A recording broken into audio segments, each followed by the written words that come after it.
সবচাইতে বেশি জান্নাতে প্রবেশ করাবে যে আমল, বিষ্ণু বললেন, এক হচ্ছে আল্লাহর ভয়, আরেক হচ্ছে সর্বোত্তম আচরণ। প্রিয় ভাইরা, ইসলামের মেজাজটাকে চিনে নেন, ইসলামের এসেন্সটাকে বুঝে নেন। আমরা ভালো আচরণকে গুরুত্ব দিতে চাই না।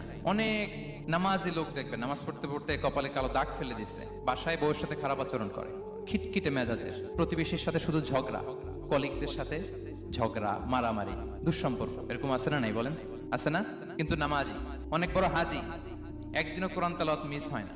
তো এত আবাদত করেও সে ইসলামের আসল এসেন্সটাকে ধরতে পারে নাই। বিষ্ণু বললেন, সবচেয়ে বেশি জান্নাতে প্রবেশ করাবে যে দুটি আমল, একটি হচ্ছে তাকওয়াল্লাহ, আল্লাহর ভয়, আরেকটি হচ্ছে উত্তম আচরণ, সর্বোত্তম আচরণ। তো আমরা যেন উত্তম আচরণের অধিকারী হই, আমার স্ত্রীর সাথে যেন ভালো আচরণ করি, প্রতিবেশীর সাথে যেন ভালো আচরণ করি, ছেলে মেয়েদের সাথে যেন আমাদের অ্যাটিটিউডটা ভালো থাকে, আচরণটা ভালো থাকে, কলিগের সাথে যেন ভালো থাকে। বিশ্বনবীর আচরণ যেমন ছিল তেমন আচরণ যেন আমরা গড়ে তুলতে পারি। আওয়াজ করে পড়ুন আমিন।